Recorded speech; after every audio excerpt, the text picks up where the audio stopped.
بسم اللہ الرحمن الرحیم۔ السلام علیکم، میں ہوں علی اصغر اور آپ دیکھ رہے ہیں میرا یوٹیوب چینل۔ کیا آج تحریک لبیک پاکستان ایک بڑا پروٹیسٹ کرے گی؟ اس ویڈیو میں ہم اسی کے متعلق بات کریں گے۔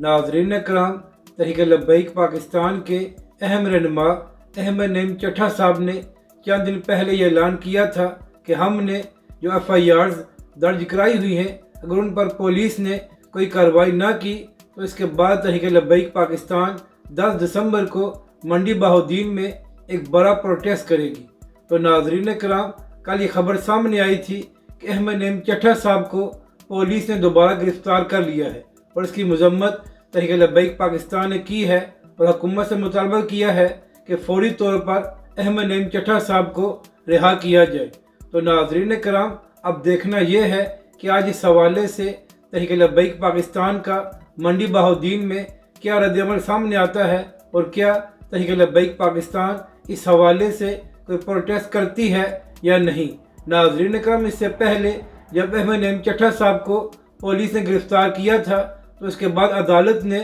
احمد نعیم چٹھا صاحب کو باعزت طور پر رہا کر دیا تھا، اور اس بار بھی پولیس اور انتظامیہ کو منہ کی کھانا پڑے گی اور عدالت احمد نعیم چٹھا صاحب کو رہا کر دے گی۔ مگر ناظرین کرام، یہ حکومت اوچھے ہتھکنڈوں سے باز نہیں آ رہی اور بار بار احمد نعیم چٹھا صاحب کو گرفتار کیا جا رہا ہے، حالانکہ تحریک لبیک پاکستان کے مرکزی رہنما نے کوئی غیر قانونی کام نہیں کیا، بلکہ احمد نعیم چٹھا صاحب نے تو یہ مطالبہ کیا تھا کہ جن لوگوں نے آئین پاکستان کی خلاف ورزی کرتے ہوئے شاعر اسلام کا استعمال کیا ہے ان کے خلاف کارروائی کی جائے، مگر انتظامیہ نے ان کے خلاف کارروائی نہیں کی، بلکہ احمد نعیم چٹھا صاحب کو ہی گرفتار کر لیا گیا ہے۔ اپنی رائے کا ضرور اظہار کریں کہ آپ کو یہ ویڈیو کیسی لگی اور ہمارے اس چینل کو بھی سبسکرائب کریں۔